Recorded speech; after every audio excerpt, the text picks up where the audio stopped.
चलिए आज का टॉपिक हम प्रारंभ करते हैं। जो आज का जो हमारा टॉपिक रहेगा वो आपका यूनिट फर्स्ट है, शिक्षण अभिरुचि से ये रहने वाला है। हमने उसके अंदर शिक्षा शास्त्र किसे कहते हैं, शिक्षा दर्शन किसे कहते हैं, और साथ ही हमने प्रकृतिवाद क्या होता है वो भी हमने पढ़ लिया है। आज जो हमारा जो टॉपिक रहने वाला है यूनिट फर्स्ट का आदर्शवाद। आदर्शवाद क्या है, आदर्शवाद की क्या परिभाषा है, क्या डेफिनेशन है, आदर्शवाद हमारे जीवन में कितना महत्वपूर्ण है, वो तमाम चीज़ों पे हम बात करेंगे। जहाँ हम आदर्शवाद की अगर बात करते हैं तो आदर्शवाद क्या होता है, आदर्शवाद में क्या चीजें होती है, ये एक ऐसी प्रतिक्रिया है जो आत्मा और आत्मा या फिर मन के सर्वोपरि महत्व को ये क्या देती है, जोड़ देती है। जो हमारी आत्मा है, ये आदर्शवाद एक ऐसी प्रकृति है जो हमारी आत्मा है, ठीक है, जो हमारी आत्मा और जो मन है उसको कहीं ना कहीं सर्वोपरि तरीके से कहीं ना कहीं उसको एक महत्वता देती है, और वो जो महत्वता पे जो जोर देती है कि कहने का मतलब कि हम एक आदर्शवादी या कहें आशावादी रूप में हम उभर के समझ आते हैं। जब कभी बनता है कि आदर्शवाद क्या है, ठीक है, आदर्शवाद क्या है, तो यहाँ पर आप देख पा रहे होंगे कि शिक्षा में आदर्शवाद यह विश्वास है कि हम शिक्षा की बात कर रहे हैं। हम यहाँ पर आदर्शवाद का वो पहलू नहीं देख रहे हैं जो संपूर्ण हर किसी में अप्लाई होता है, मगर यहाँ पर हम देख रहे हैं कि शिक्षा के क्षेत्र में आदर्शवाद को हम चर्चा कर रहे हैं कि आदर्श शिक्षा में आदर्शवाद यह विश्वास है कि ज्ञान के भीतर से आता है। देखिए आदर्शवाद अगर हम शिक्षा के क्षेत्र में गए तो ये जो आदर्शवाद है वो क्या है, आपके ज्ञान के भीतर से कहीं ना कहीं आता है। और मूल रूप से अगर हम बात करें, जो आदर्शवाद का जो नारा दिया है, जो आदर्शवाद को जिसने कल्पना में जो सजोया था वो कोई और व्यक्ति नहीं, वो प्लेटो हुई। जो प्लेटो था, प्लेटो जो दार्शनिक था, सुप्रसिद्ध ये कहें जो दार्शनिक थी, प्लेटो ने एक अपनी बहुत प्रसिद्ध ये पुस्तक है इनकी। ये पुस्तक कौन है, इनका नाम आपने कभी ना कभी सुना होगा, हाई स्कूल इंटर कभी ना कभी परीक्षाओं में जाकर पेपर दिए होंगे आपने, तो इनकी प्रसिद्ध पुस्तक है। वो पुस्तक क्या है बताइए? प्लेटो की एक बहुत प्रसिद्ध पुस्तक है, इनके द्वारा जो रचित पुस्तक है, बताइए भारती जी, आप बताइए, कोई जानता है? नहीं सर, याद नहीं आ रहा है तो। प्रीति मैम, ठीक है? नहीं सर, मुझे नहीं पता। देखिए अगर मैं बात करूं, इसको नोट कर लीजिए। प्लेटो द्वारा उनकी जो अपनी प्रसिद्ध पुस्तक है वो है आपके द रिपब्लिक, जिसे हम रिपब्लिक कहते हैं। ये रिपब्लिक क्या है, इनकी महत्वपूर्ण कृति है। इनके ही द्वारा अगर मैं कहूँ एक बहुत बड़े दार्शनिक के रूप में जो जिन्हें हम समझते हैं, जो जिन्हें हम जानते हैं, वो कौन है? प्लेटो को हम जानते हैं। इन्होंने, अगर मैं बात करूं, प्लेटो ने अपनी जो पुस्तक थी रिपब्लिक में इन्होंने क्या दिया, एक आदर्श राज्य की चित्रण इनके द्वारा की गई एक ऐसी संकल्पना आदर्शवाद में इन्होंने रचना की, या कहें उन्होंने इस चीज पर थ्योरी दी, या कहें इस पर चीज पर आदर्शवादी राज्य का क्या होना चाहिए, निर्माण, राज्य का निर्माण होना चाहिए। जब मैं कह रहा हूँ कि आदर्शवाद क्या है, तो शिक्षा में आदर्शवाद यह विश्वास है कि ज्ञान के भीतर से ये आता है। और मूल रूप से अगर हम बोले तो आदर्शवाद की जो कल्पना या जो इसकी कहें इसकी उत्पत्ति जिनके द्वारा की गई थी, वो प्लेटो के जो कल्पना थी, उनके कल्पना पर इन्होंने इस आदर्शवाद को जनक भी कहा जाता है, या इनको इनके द्वारा इनको उदित किया गया है। देखो अगर हम प्लेटो को अगर कहें तो प्राचीन ये जो प्लेटो थे वो कहाँ के थे? आरती बताइए जल्दी, प्लेटो कहाँ के थे, ये कौन से दार्शनिक थे? अगर हम बात करें तो ये जो दार्शनिक थे ये प्राचीन यूनानी दार्शनिक के रूप में हम इनको जानते हैं, और इन्होंने ही आदर्शवाद के जो चीजें हैं उनको बहुत व्यापक रूप में क्या दिया, इनको उच्चारित करा। ठीक है, मैंने अभी कहा था कि आदर्शवाद क्या है, थोड़ा सा बताओगे आरती? मैंने पढ़ने के लिए कहा था, बताओ, बताइए जल्दी। अब देखिए, नहीं बता दो, ठीक है। जब हम कहते हैं कि आदर्शवाद क्या है, तो आदर्शवाद का उदय किसके द्वारा किया, आदर्शवाद के प्रवक्ता कौन है, तो आपको पता होना चाहिए। आदर्शवाद के जो प्रवक्ता हैं वो आपके प्लेटो हैं। प्लेटो ने आदर्शवाद की जो रचना की थी वो किस वर्ष की थी, कभी क्वेश्चन बनता है तो पता होना चाहिए।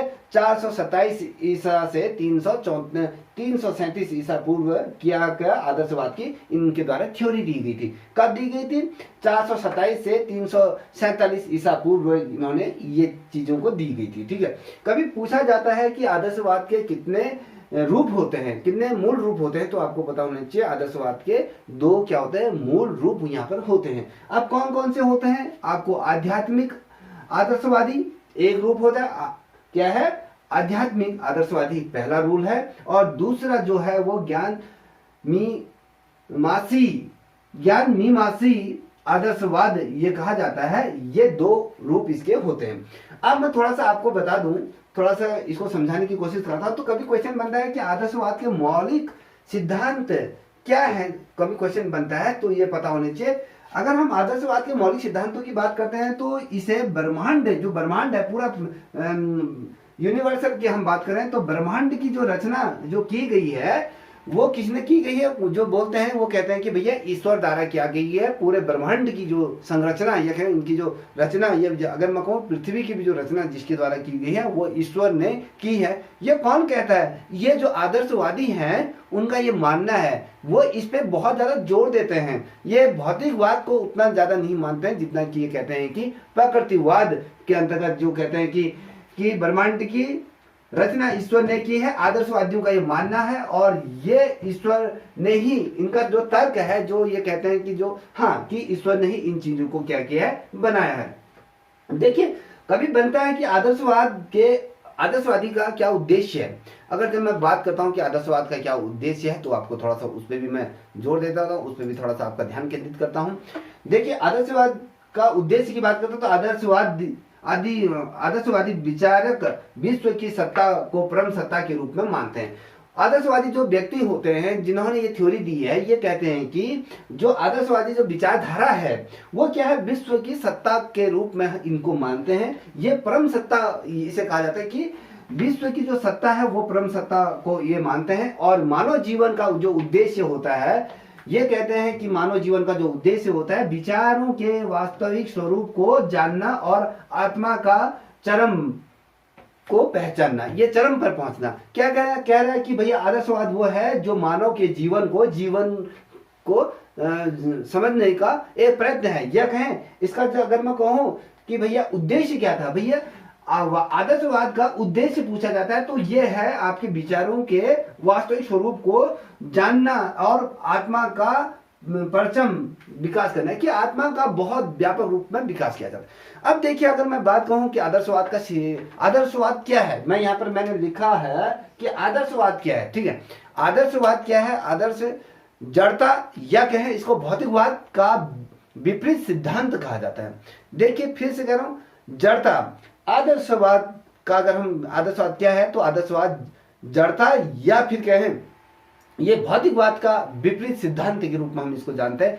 ये क्या है? ये आत्मिक या कहें अभौतिक के प्राथमिक होने के साथ ही अगर मैं कहूं भौतिक के द्वितीय होने के सिद्धांत को क्या बनाता है, ये आधार बनाता है।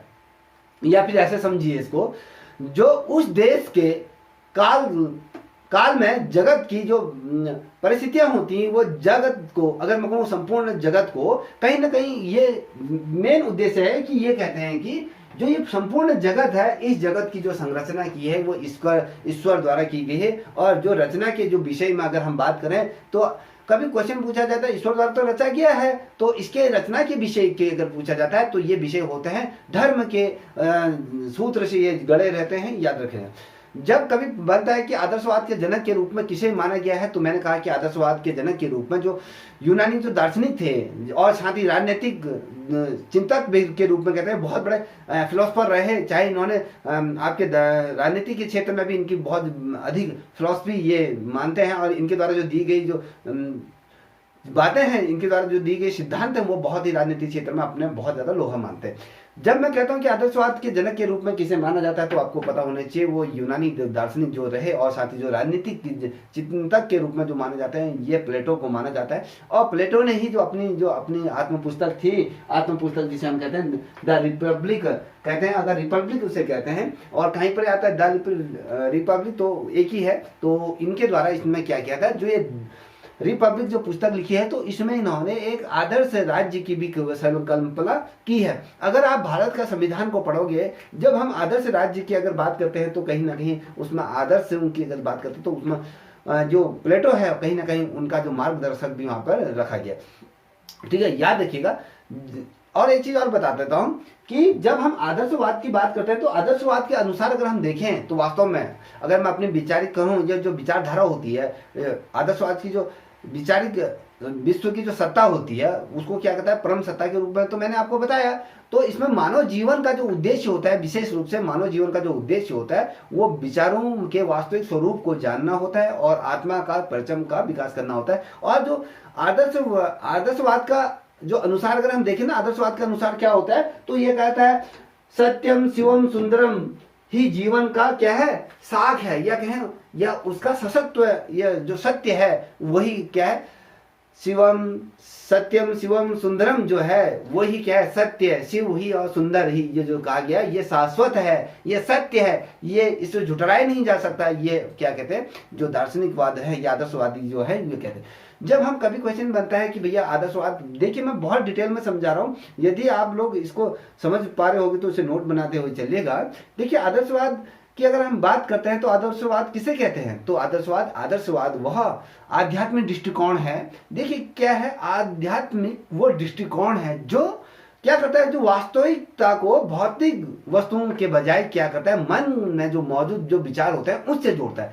आपको भौतिक वस्तुओं से नहीं जोड़ता है, ये किससे जोड़ता है, आपके जो मन में जो भौतिक विचार जो आपके होते हैं, कहीं ना कहीं आदर्शवाद उसको वहां से आपको जोड़ देता है। याद रखिएगा, इसमें क्या होता है, जो अनुभव होते हैं, अनुभव के जो मानसिक या कहें आध्यात्मिक जो घटक होते हैं, देखिए मैं कह रहा हूं कि मानसिक और जो आध्यात्मिक जो घटक होते हैं बच्चों, तो उसके आधार पर अगर हम कहें तो ये उस पक्षों पर क्या करता है, जोर देता है। आपके मानसिक घटक पर भी ज्यादा जोर देता है और आध्यात्मिक घटकों पर भी क्या करता है, ये जोर देता है। और अगर हम कहें इसमें भौतिक सत्ता, जो अगर मैं भौतिक सत्ता की अगर बात करूं तो उसका अस्तित्व क्या करता है, उसका अस्तित्व क्या करता है, त्याग को देता है। इस जो भौतिक सत्ता है उसकी अवधारणा को संपूर्ण रूप से क्या कर देता है, ये पूर्ण तरीके से उसको झुठला देता है या कहें उसको त्याग देता है। याद रखिएगा, देखिए कभी क्या क्वेश्चन क्या बनता है, कि भी क्वेश्चन बनेगा कि आदर्शवाद का क्या उदाहरण है, आदर्शवाद के उदाहरण कैसे दोगे आप।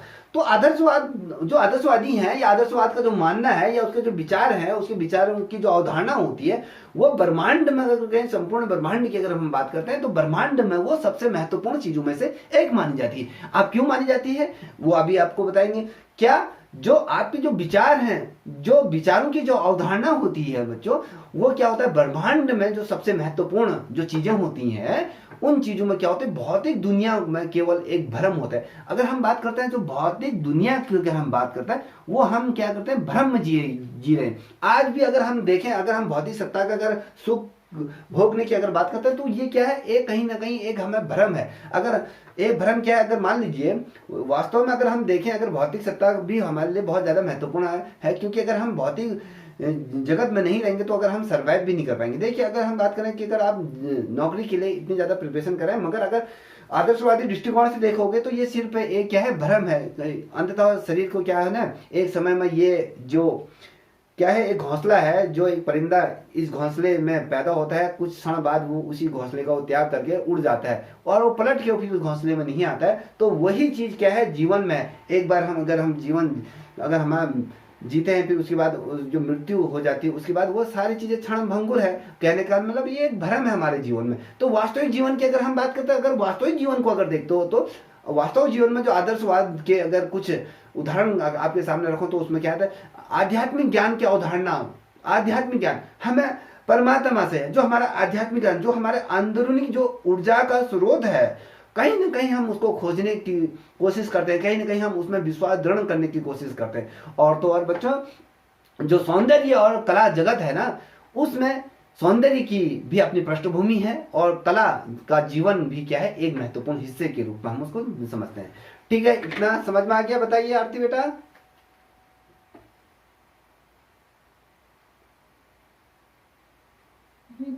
हाँ तो बोलिएगा, साइलेंट मत होगी। जब मैं कहता हूँ कि कुछ होता है तो तुरंत उसका आंसर दीजिए। देखिए अब मैं कहूँ कि थोड़ा सा और समझाता हूँ कि देखिए हमने यहाँ पर कहा कि आदर्शवाद के बारे में बात करी। अगर हम कहते हैं आदर्शवाद शिक्षावादी शिक्षा की अगर हम बात करते हैं तो आदर्शवादी शिक्षा किसे कहते हैं। देख तो अब तो हम आदर्शवाद पढ़ रहे हैं, तो आदर्शवादी शिक्षा क्या होती है तो पूछा जाता है। तो आदर्शवादी एक ऐसी पद्धति है, अगर कहा जाता है कि भैया आदर्शवादी शिक्षा एक ऐसी पद्धति है जिसमें आत्मा या फिर मन के सर्वप्रिय चीजों को, या कहें उसके जो चीजों को क्या करता है, अधिक महत्व देता है, उसको महत्वपूर्ण स्रोत में रखा जाता है। अब आत्मा क्या है, आत्मा दो प्रकार से, आत्मा को आत्मा या मन के मानव जो समझता है, मन के भावों को जो समझता है, वो उसमें क्या करता है, वो प्राथमिक स्रोत उसके होते हैं। उसमें क्या होता है, जो प्रमुख अंग होते हैं, अगर मैं कहूँ उसके जो प्रमुख अंग होते हैं, जैसे हम कहते हैं स्कूली जो पाठ्यक्रम होता है उसको क्या आदर्शवाद क्या करता है, उसको ध्यान केंद्रित में रखना है। और जो जीवन की अगर मैं बात करूँ, उसमें शिक्षा जीवन का क्या होता है, अंतिम लक्ष्य होता है। देखिए अगर शिक्षा और जीवन अगर आदर्शवादियों के तौर पर अगर देखते हैं तो ये कहते हैं कि ये जीवन का क्या है, अंतिम ये लक्ष्य होता है, और ये तमाम चीजों को अपने तरीके से ये समझते हैं। ठीक है, अब देखिए जैसे अगर हम बात करते हैं तो आदर्शवाद के लेखक के रूप में अगर देखते हैं, तो मैं अपने मत से कहूं या आप अपने मत से कहते हैं, मेरे मत में जो सुकरात है ना, सुकरात को जानते हो, हाँ या ना? हेलो, सर देखिए फिर गुस्सा आ जाता है मेरे को, पहले कह रहा हूँ जब मैं, सर आवाज आ रही सर, हाँ जानते हैं। मेरे को आ रही है, जब मैं हाँ कहता हूँ तो बोला करो। देखिए अगर मैं आदर्शवाद के लेखक के रूप में अगर मैं कहूँ ना, ठीक है, अब इसमें क्या होता है, अगर मेरे मेरे मत के आधार पर अगर बात करूं तो सुकरात बहुत पहले ऐसे दार्शनिक थे जिन्होंने ये बात को, ये निहितार्थ अगर मैं कहूं इस चीज में रखा कि इसके बाद जो उसके शिष्य थे, जो सुकरात के शिष्य कौन थे, प्लेटो थे। वो क्या थे, जो सुकरात से भी ये सबसे ज्यादा मशहूर हुए थे। कभी क्वेश्चन पूछा जाता है कि प्लेटो के गुरु कौन थे, सुकरात थे, सुकरात के शिष्य कौन थे, प्लेटो थे। तो ये क्या था, जो प्लेटो था वो सबसे ज्यादा क्या था, मशहूर व्यक्ति के रूप में इन्हें हम जानते हैं। जब हम आदर्शवाद की अगर बात करते हैं तो आदर्शवाद क्या है, ठीक है, आदर्शवाद की जब हम बात कर ही रहे हैं तो उसमें आदर्शवाद जो शब्द है वो अंग्रेजी के जो आइडियलिज्म करके आता है। देखिए आदर्शवाद आइडियलिज्म शब्द का क्या है, रूपांतरण है। आइडियलिज्म एक शब्द आता है, खोज लीजिएगा, तो ये क्या है, इसका इस शब्द का ये रूपांतरण है। और इसकी जो उत्पत्ति जो की गई है वो जो प्लेटो थे, प्लेटो के जो विचारधारक जो सिद्धांत थे, उनके सिद्धांत का ये क्या है, अनुसार ये जो ये सिद्धांत है उसका अंतिम विचारों के रूप में हम इसको मानते हैं। याद रखिएगा, इतना सभी के समझ में आ गया है, बताइए जी ठीक है। जी सर। चलिए आगे बढ़ो, हाँ या ना, आगे बढ़े? जी सर, जी सर, बढ़िए। चलिए देखिए मैंने क्या कहा, आदर्शवाद को इंग्लिश शब्द में क्या कहा गया, आदर्शवाद को अंग्रेजी शब्द में क्या कहा गया, बताओ, अभी बताया था। जो आदर्शवाद है, आदर्शवाद आइडियलिज्म जो शब्द है के रूप में, आइडियलिज्म के रूप में क्या है, इसको रूपांतरण किया है। और इसकी उत्पत्ति मैंने किसने की थी, इसकी उत्पत्ति किसने की थी, जल्दी बताओ। आरती एकदम आज साइलेंट मत रहो, जल्दी बताइए। इसकी उत्पत्ति प्लेटो ने सर। हाँ, तो प्लेटो ने इसकी क्या कहते, इस विचार का क्या किया था, सिद्धांत दिया था। और जो ये सिद्धांत था, ये इनका जो प्लेटो का जो क्या कहता है, ये जो सिद्धांत था सत्ता का, ये अंतिम सत्ता का विचार, ये कहे इनके जो विचार थे ये अंतिम ये थे।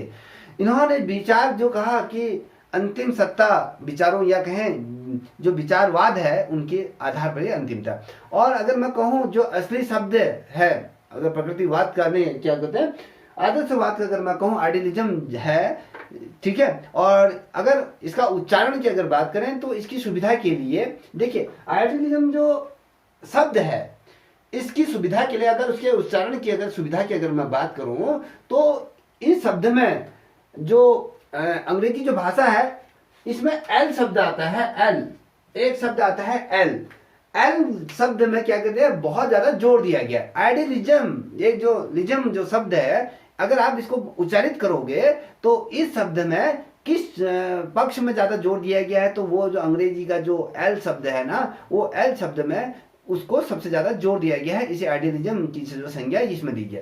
मेरे को एक चीज ये बताइए, मैं एक क्वेश्चन रखूं आपसे कि क्या आप जानते हैं कि आदर्शवाद की विचारधारा क्या है, और आदर्शवाद का पिता या उसका जनक के रूप में किसे जाना जाता है, बताइए।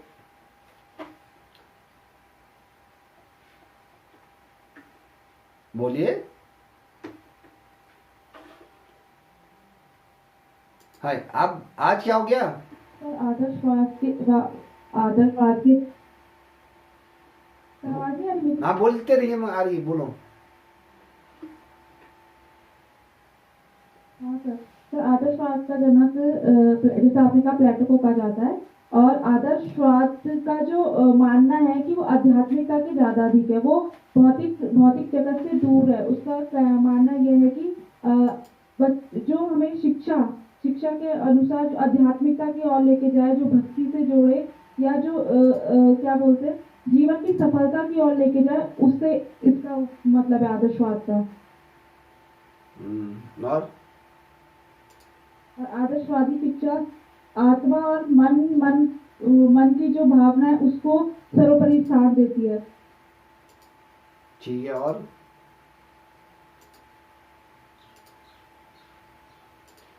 कोई बताएगा? चलिए आशा जी आप बताइए। आशा जी बताइए मैम।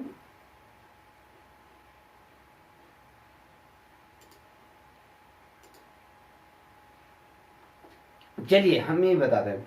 अब देखिए, मैं जब आदर्शवाद को कह रहा हूँ, थोड़ा तो आप लोग भी समझिएगा इसे। जब मैं आदर्शवाद की अगर बात करूँ तो आदर्शवाद के जो प्रवक्ता के रूप में रहे, जो मैंने कहा कि भैया 427 से 337 ईसा पूर्व क्या हुआ था, प्लेटो ने अपनी जो इनकी जो कृति थी द रिपब्लिक में क्या कहा था, इन्होंने आदर्शवाद की जो रूपरेखा थी उसको कहीं ना कहीं प्रस्तावित किया था।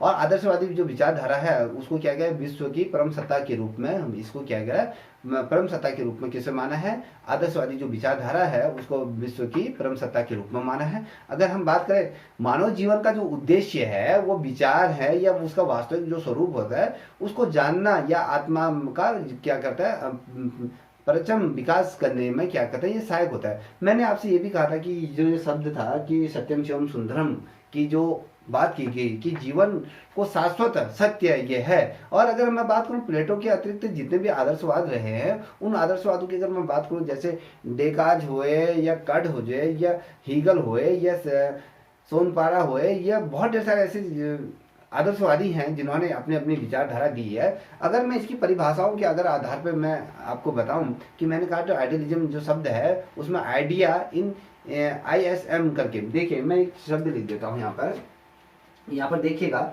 मैं यहाँ पर लिख रहा हूँ आइडिया, आइडिया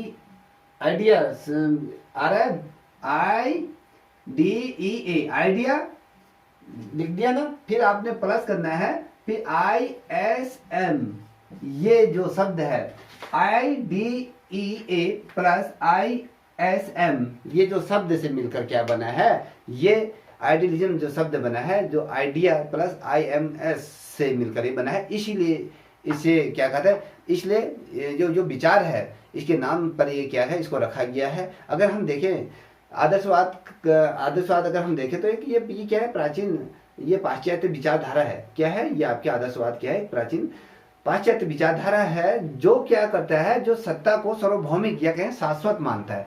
सत्ता ही सर्व कुछ है, सर्वप्रिय है, ये सत्ता को ही क्या मतलब सार्वभौमिक सभी चीजों से ऊपर सत्ता को रखा है, इसको ही शाश्वत मानती है। और अगर हम बात करें विश्व में अगर कहते हैं नश्वर चीज को अगर कहें कहीं ना कहीं परिवर्तनशील या कहें ये चीजें मानती हैं। और अगर देखें, अगर आप ये देखोगे कि विश्व में दो रूपों में इसको प्रकट किया जाता है, वस्तु जगत में और विचार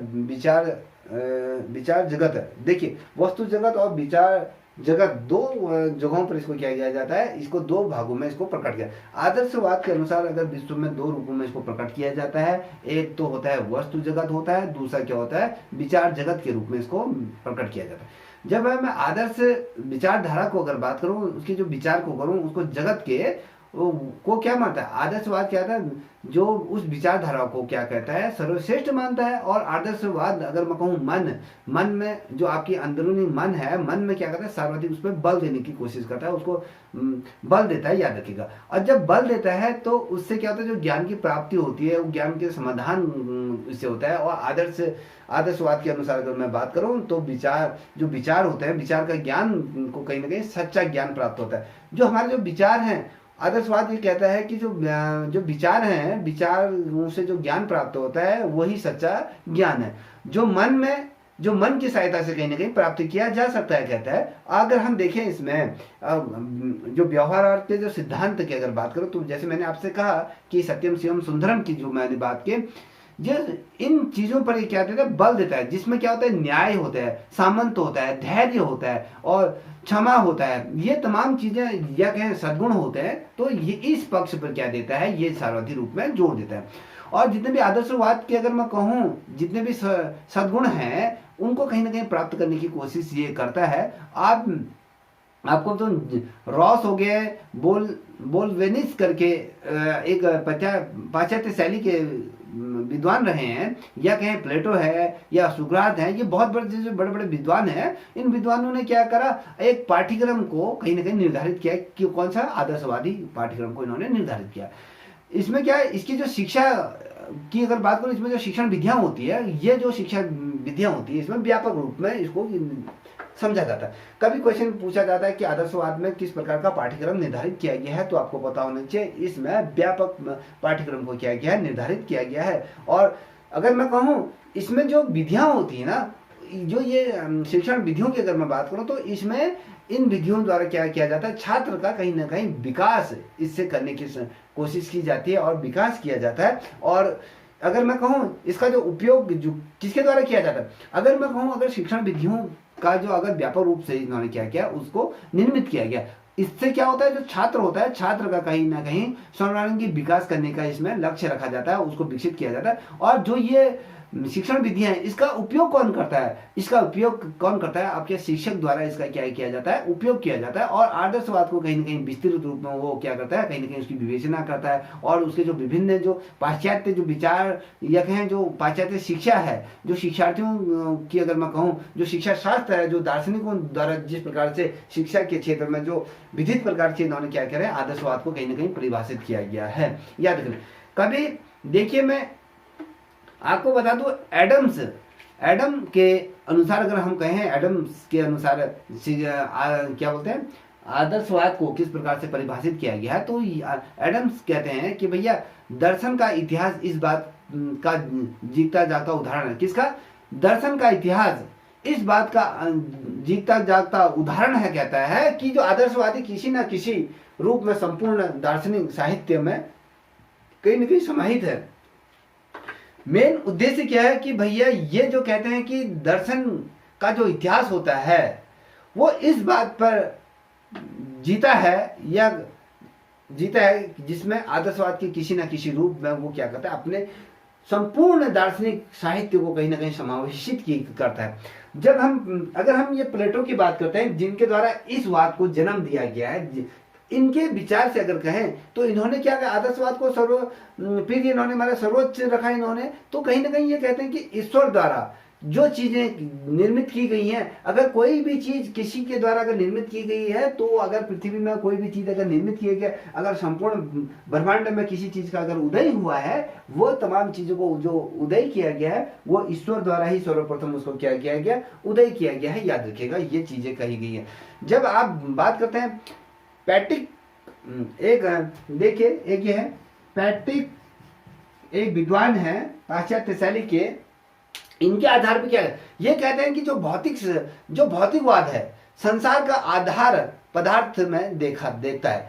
जो भौतिकवाद है, अगर मैं कहूँ जो साइंटिस्ट है ना, वो क्या देखता है, उसका जो आधार होता है वो कहीं ना कहीं पदार्थ में वो चीजों को देखता है। जो भौतिकवादी होते हैं उनका संसार क्या होता है, आदर्श पदार्थ में वो देखता है। जबकि क्या है, जो आदर्शवाद है वो संसार का क्या करता है, आधार को मन से देखता है। एक तरफ जो भौतिकवादी जो लोग हैं जो संसार को किस रूप में देखते हैं, पदार्थ के रूप में देखते हैं। दूसरी ओर कौन है, जो आदर्शवादी जो हैं वो संसार को आधार, जो संसार को संपूर्ण रूप से आधार का मन से वो उसको क्या देखते हैं, अपने मन से वो संपूर्ण संसार को कहीं ना कहीं देखते हैं। और आदर्शवादी जो मन है वो पदार्थ से पहले किस चीज को मानता है, वो वस्तु को मानता है, वो पदार्थ को नहीं मानता है, वो क्या करता है, वस्तु को मानता है। अब भौतिकवादी किस चीज को मानते हैं, पदार्थ को मानते हैं, ये उसके विपरीत, उसके उलट करता है। ये क्या करता है कि भैया मैं वस्तु को मानता हूं। ठीक है, अब जेएस रॉस हैं, जेएस रॉस के अगर आधार पर अगर हम बात करें, जो इन्होंने अपनी जो थ्योरी दी थी, ये भी क्या कहते हैं कि भैया जो आदर्शवाद है बच्चा, आदर्शवाद से बहुत से क्या है और भी विधियां रूप में कहीं ना कहीं प्रकट हुई हैं। आदर्शवाद बहुत से और बहुत ही विविध रूप में कहीं ना कहीं प्रकट होता है, और इसका जो आधार तत्व यह है कि संसार का उत्पादन करने का जो कारण है वो मन और आत्मा है, और साथ ही जो मस्तिष्क है, मस्तिष्क का जो वास्तविक सत्य क्या है, वास्तव में जो सत्य है वो मस्तिष्क है, मस्तिष्क का स्वरूप है। अगर हम बात करें, ये इंडियन दार्शनिक हैं डीएम दत्ता करके हैं, डीएम दत्ता के आधार पर अगर मैं बात करूं, ये आदर्शवाद का जो सिद्धांत है वो कहते हैं कि अंतिम सत्ता आध्यात्मिकता को इन्होंने माना है। जो अंतिम जो सत्ता है वो कहते हैं कि जो आध्यात्मिकता को इन्होंने क्या किया गया, सत्ता को माना गया।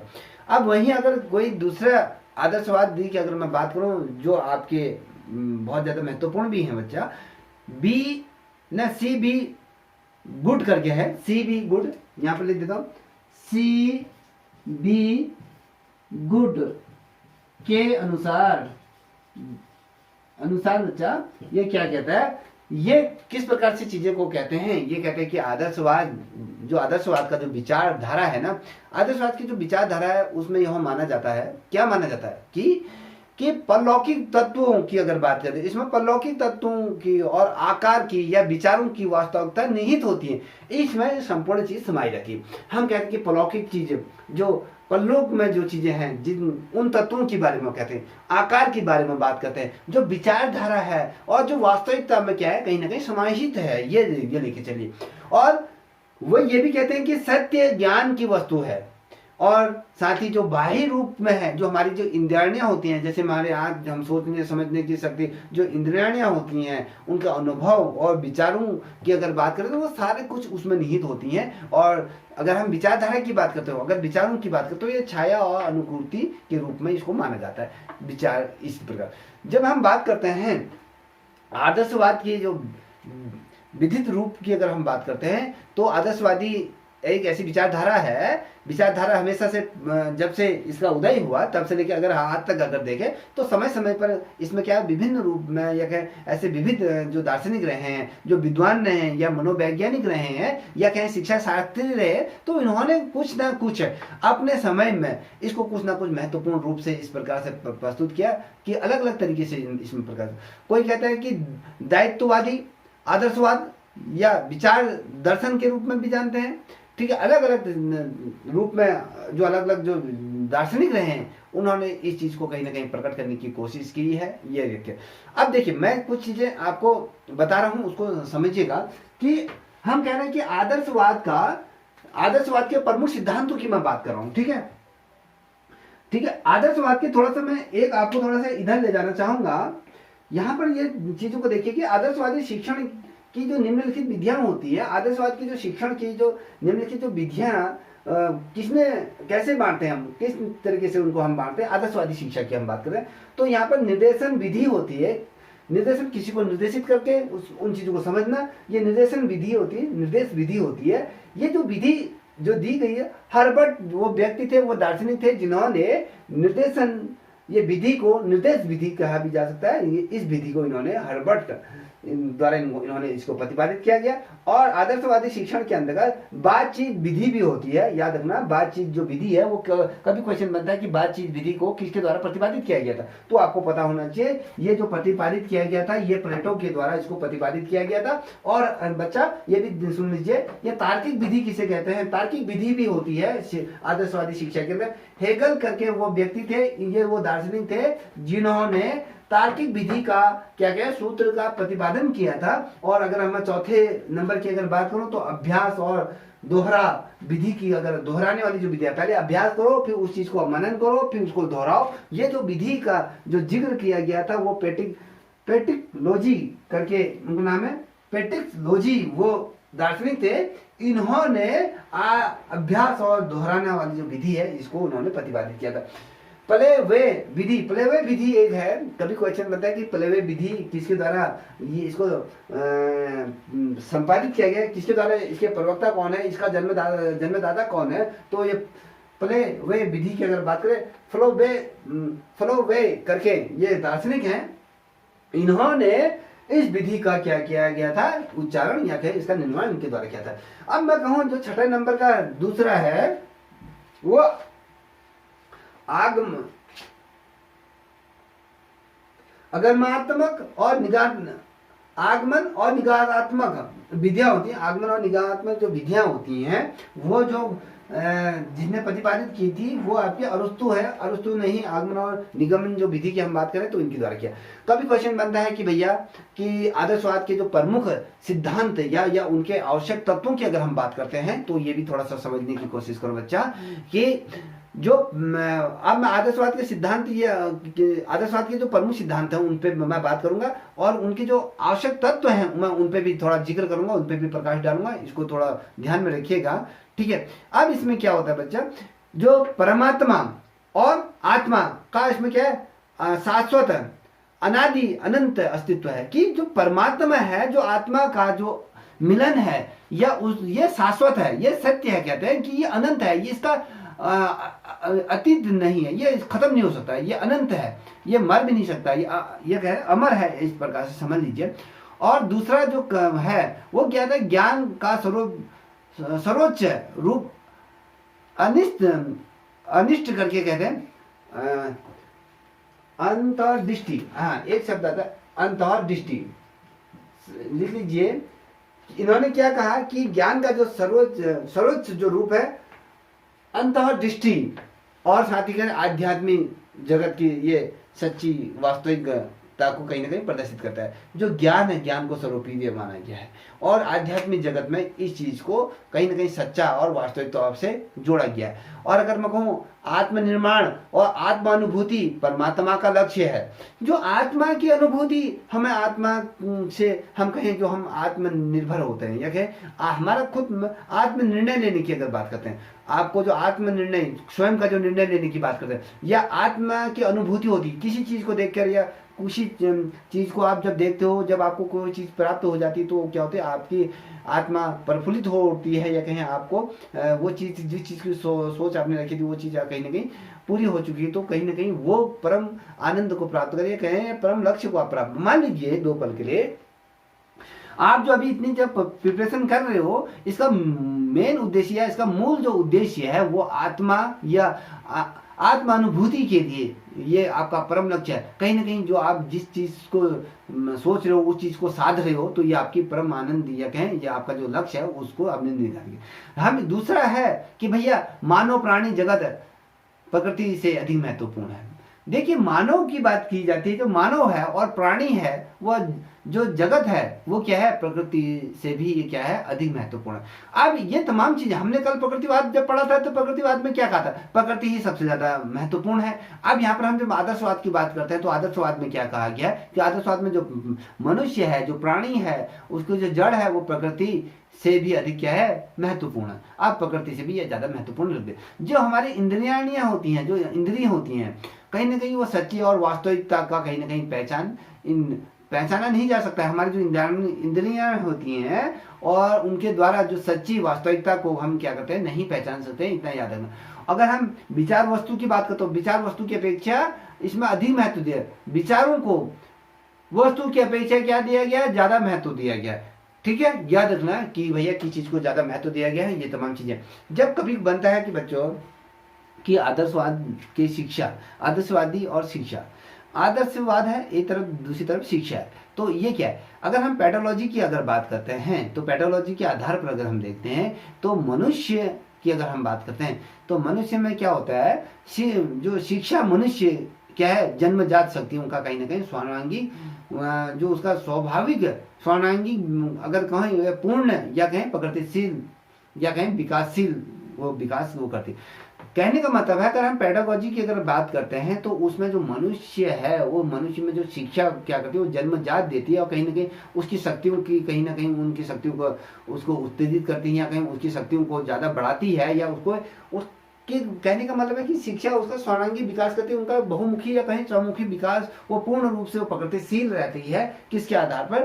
प्रकृतिवाद, आदर्शवाद और शिक्षा के आधार पर अगर हम देखते हैं तो वहीं पर ही विवेकानंद के आधार पर अगर बात करूँ, स्वामी विवेकानंद ने अगर शिक्षा और आदर्शवाद के रूप में जो अपनी थ्योरी दी, ये कहते हैं कि शिक्षा मनुष्य में अंतर्निहित दैवी शक्तियों को कहीं ना कहीं अभिव्यक्त करता है। मनुष्य क्या करता है, जो अपने ज्ञान से कहीं ना कहीं जो दैविक शक्तियां जो प्राप्त होती कहीं ना कहीं उसको उजागर करने की कहीं ना कहीं कोशिश करता है, और ये भी क्या करता है, परम सत्य में कहीं ना कहीं परमात्मा को कहीं ना कहीं अपने इन चीजों में रखते हैं। तो जो शिक्षा है, शिक्षा मनुष्य में अंतर्निहित है, मतलब उसका कोई अंत नहीं है, और वो क्या करता है, दैवी शक्तियों का कहीं ना कहीं क्या करता है, उन शक्तियों की कहीं ना कहीं अभिव्यक्ति करता है। याद रखिएगा, जब हम बात करते हैं बच्चा कि आदर्शवाद और शिक्षा का उद्देश्य, ठीक है, यहां पर लिखता हूं आदर्शवाद और शिक्षा का उद्देश्य। मुझे बताइए आरती, अभी तक जितना पढ़ा दिया इतना तो समझ में आ गया। आदर्शवाद और शिक्षा का उद्देश्य क्या है, बताइए बेटा।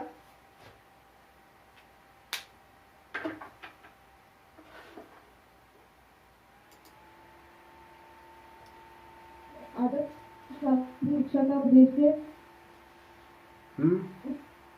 उसकी जो क्या बोलते हैं, मनुष्य की जो जीवन में सफलता के लिए, मनुष्य को आवश्यक ज्ञान देना, उसके चरित्र और उसकी नैतिकता का विकास पर बल देना, और जो उसके आत्म मन को क्या है और सर्वोपरि माना। चलो सोनी बेटा आप बताओ बेटा।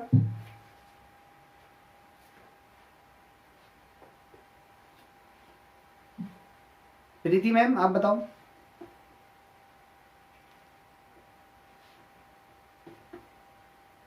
सुनाई दे रहा है?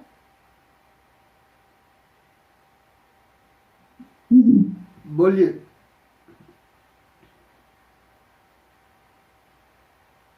बोलो।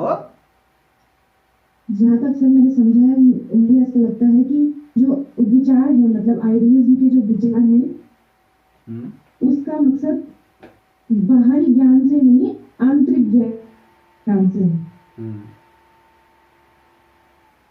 ना प्रमोद, और उसको सही मायने में आध्यात्म की ओर ले जाना। Yes sir. बोलिए।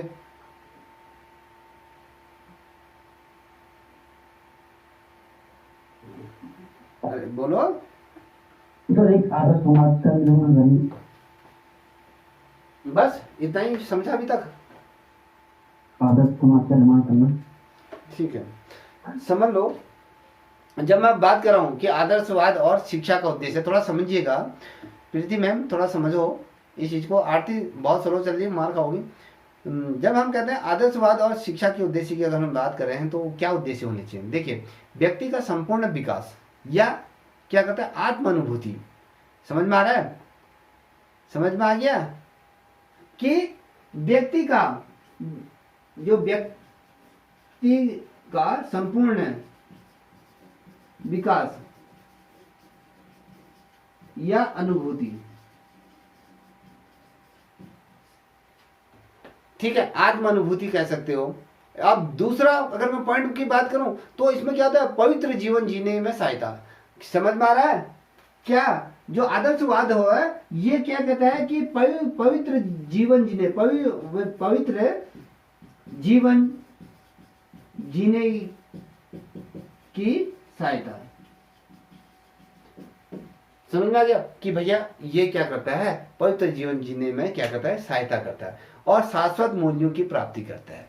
शाश्वत मूल्य की प्राप्ति करता है, और चरित्र और नैतिकता का क्या करता है, विकास करता है। चरित्र और नैतिकता का विकास कौन करता है, कभी क्वेश्चन बनता है तो आदर्शवादी शिक्षा करती है। अगर कहें सांस्कृतिक उन्नति, सांस्कृतिक उन्नति क्या है? अरे बोलिए ना, आरती बोलो।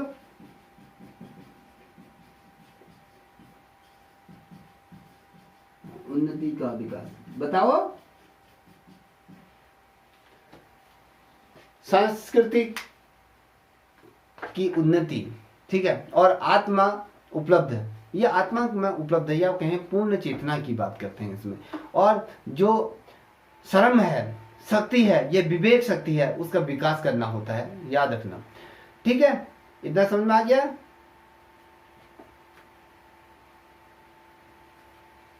बताइए। जी सर। आज धीमी क्यों हो रहे हो, क्या हो गया? नहीं सर, समझ तो आ रहा है सर। नहीं, आज धीमी क्यों पड़े हो? नहीं सर, कुछ नहीं सर, पर मैं तबीयत ठीक नहीं है क्या? सर मैंने आज बोलो। आवाज, हेलो हाँ सर, सुन, आवाज आ रही है? मैं सुन रहा हूँ, आप बोलते रहो। सर मैं कह रही समझ तो आ सर, समझ आ रहा है, पर वो है ना कि थोड़ा स्पीड हो जाता है, थोड़ा सा नोट्स रुक जाते हैं, और फिर सर थोड़ा सा इसके लिए थ्योरी भी मजबूत और पढ़नी पड़ेगी ना सर, क्योंकि पहली बार हो रहा है ये। अच्छा सोनी बेटा, आप बताओ बेटा, क्यों आंसर नहीं दे पा रहे हो? देखिए, जब हमने कहा कि इसकी जो विकास की बात करी, हाँ सर बोलो। मेरा भी ये था, समझ तो आ रहा है पर क्यों आ रहा है? अच्छा देखिए, जब हम आदर्शवादी शिक्षा के अगर बात करते हैं तो उसमें विश्व और व्यक्ति के माध्यम का क्या समन्वय होता है, विश्व में और मनुष्य के बीच का क्या समन्वय होता है। जब हम कहते हैं आदर्शवाद और पाठ्यक्रम की अगर बात करते हैं, ठीक है, आदर्शवाद और पाठ्यक्रम बहुत महत्वपूर्ण है, थोड़ा सा समझ लीजिए। ये पाठ्यक्रम और आदर्शवाद की अगर हम बात करते हैं तो इसमें क्या है, देखिए इसमें इसका पाठ्यक्रम किस प्रकार से है, इसको थोड़ा समझो। अगर आपने ये समझ लिया तो ये आदर्शवाद समझ जाओगे कि आदर्शवाद और पाठ्यक्रम, इसमें मानसिक क्रियाएं और सौंदर्य आत्म क्रियाएं और नैतिक क्रियाएं इसके अंतर्गत आ जाती है। कौन सी? मानसिक क्रियाएं और सौंदर्य आत्मा क्रियाएं आती हैं और नैतिक क्रियाएं इसके अंतर्गत आ जाती हैं, याद रखिएगा। जब हम बात करते हैं कि आदर्शवाद में शिक्षण की जो विधियां होती हैं, मैंने अभी आपको ये बताया दिया था कि ये निर्देशन विधि होता है, ये फलाना है, ढिमकना ये होता है, तो मैंने आपको क्या करते हैं कि आदर्शवाद की जो शिक्षण विधियां होती हैं, आदर्शवादी ने अपने को किसी एक विधि या कहें उसमें बात कर नहीं रखा, अलग अलग तरीके से विभिन्न विधियां दी, उनको निश्चित करने वाले लोगों ने उसमें थ्योरी दी। तो ये तमाम चीजें मैंने जो अभी आपको समझाया तो वो तमाम आपके सामने ये रख दिए। देखिए, आदर्शवाद और शिक्षक की अगर हम बात करते हैं, एक आदर्शवाद और शिक्षक क्या होता है। देखिए, अगर हम आदर्शवादी शिक्षा में अगर बात करते हैं तो उसमें सबसे अधिक महत्वपूर्ण स्थान किसका रहता है? वो एक शिक्षक का रहता है। आदर्शवादी शिक्षा में अत्यंत महत्वपूर्ण स्थान ये रहता है। और अगर उसके आधार पर अगर देखें कि जो शिक्षक के कार्य को किस प्रकार से किंगडम गार्डन, जो हम किंडर गार्डन वाले जो विद्यालय होते हैं, जो छोटे छोटे बच्चे जहाँ पढ़ते हैं, तो वाले जो रूप में क्या करते हैं, बहुत अच्छी तरीके से उनको बच्चों को अच्छी तरीके से समझाया जा सकता है, स्पर्श किया जा सकता है। और विद्यालय में किस प्रकार से बाग है, और छात्र जो मान लीजिए टीचर कह रहा है कि बच्चों चलो गार्डन में चलते हैं, तो वहाँ पर अगर पेड़ पौधे लगे हैं, छात्रों को फूल दिखाता है, वो कौन सा फूल कितना सॉफ्ट होता है और फूल पौधे होते हैं। और अगर मैं बात करूँ, कहीं ना कहीं शिक्षक होता है, माली होता है और छात्र होते हैं, तो ये तमाम चीजें क्या कहते हैं एक आदर्श शिक्षक। अब आप ये देख लीजिए, एक आदर्श स्कूल में क्या क्या चीजें होनी चाहिए, आप अपने दिमाग में इस चीज को समझो कि एक अगर हम आदर्श स्कूल की अगर बात करते हैं तो आदर्श शिक्षा को अत्यधिक महत्वपूर्ण स्थान प्रदान करना होता है। उसके आधार पर अगर हम देखें तो शिक्षक के जो कार्य होता है, उनके जो प्रॉब्लम होते हैं, अगर जो उसके प्रॉब्लम कार्यों को जो प्रॉब्लम आती हैं, जैसे किंडर गार्डन में अगर हमने कहा था, उसको बहुत अच्छी तरह से समझाना, उसको व्यापक रूप में स्पर्श करना, ये तमाम चीजें उसके अंतर्गत आ जाती हैं।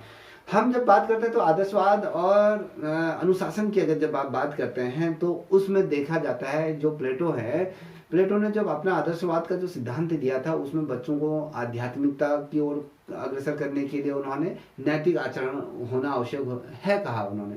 कि जब हम अनुशासन की बात करें, डिसिप्लिन की बात करते हैं, तो आदर्शवाद में जितने भी इसके जनक रहे हैं प्लेटो, उसके आधार पर अगर हम देखें तो ये कहते हैं कि बच्चों को क्या है, आध्यात्मिकता की ओर क्या करना चाहिए, उनको अग्रसर करना चाहिए।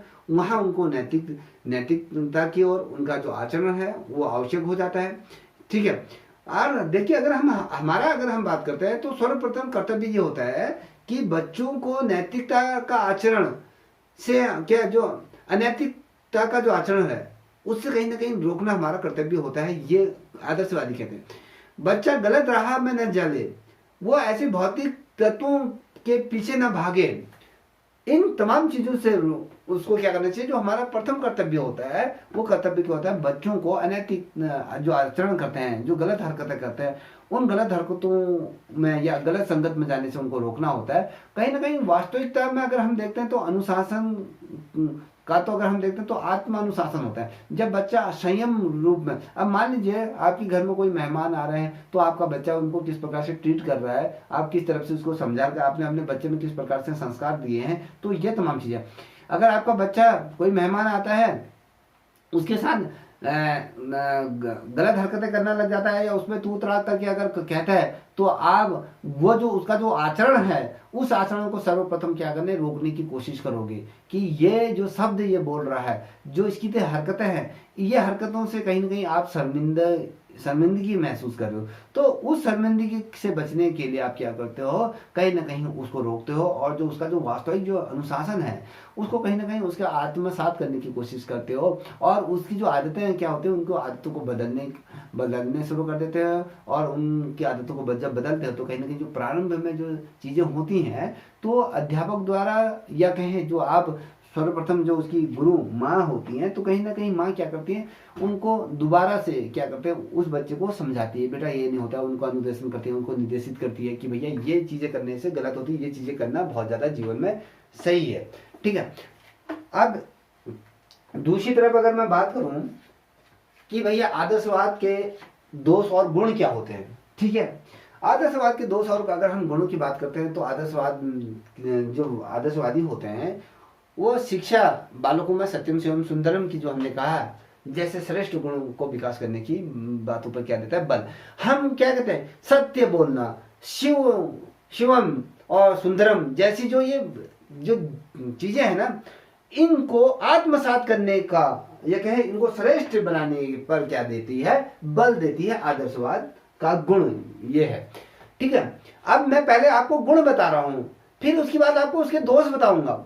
गुण क्या है कि भैया आदर्शवादी शिक्षा बालक को सत्यम शिवम सुंदरम जैसे जो गुणों को कहीं ना कहीं अपने अंदर विकसित करने पर क्या करती है, बल देती है। याद रखिएगा, जब हम कहते हैं कि आदर्शवादी शिक्षा का जो उद्देश्यों का आधार करते हैं तो उनको निर्धारित करने में क्या करती है, कहीं ना कहीं अपनी अहम भूमिका निर्मित करती है। जो आदर्शवादी जो शिक्षा में क्या होता है, शिक्षा क्या है, सर्वोपरि या क्या सर्वोच्च स्थान वो अपना ये रखता है आदर्शवादी शिक्षा में, अगर मैं कहूँ। और अगर देखें तो आदर्शवादी में, आदर्शवादी शिक्षा क्या होती है, बाल केंद्रित होते हुए भी इसमें क्या होता है, बालक के जो व्यक्तित्व की जो अवहेलना नहीं की जा सकती, क्या था इसमें। जबकि क्या है, आदर्शवादी बालक केंद्रित है होते हुए भी इसमें क्या है, बालक के जो व्यक्तित्व की जो अवहेलना इसमें नहीं की जा सकती है। अगर हम कहें, अगर हम धार्मिक तौर पर अगर देखें तो आध्यात्मिक और धार्मिक, याद रखो, आध्यात्मिक और धार्मिक साथ ही उसके जो नैतिक गुणों को, उसके विकास पर क्या करते हैं, आदर्शवादी विशेष बल देते हैं। आपको आध्यात्मिक भी होना चाहिए, आप धार्मिक भी होना चाहिए, और उसमें नैतिक गुण आने चाहिए। और इन्हीं चीजों में तो आप ज्यादातर क्या करते हैं, फोकस करते हो। क्यों? ये क्या है इनका नाम, मैम, फिर हाँ, प्रीति मैम, क्या इन चीजों पर आप जोर देती नहीं देती हैं अपने बच्चों पे? बोलिए। बिल्कुल देते हैं। हाँ, तो बिल्कुल देखिए, मैं जब कभी क्वेश्चन करता हूँ तो उसको मुझे तुरंत रिप्लाई दिया करो, मुझे उसमें थोड़ा सा लेफ्टी भी मत कीजिए करो। आरती बताइए, हाँ ये सोनी आप बताओ, अपने बच्चे में आप क्या गुण देना चाहती हो, जो ये गुण अभी मैंने कहा, क्या यही चीज उसके अंदर डालना चाहती हैं?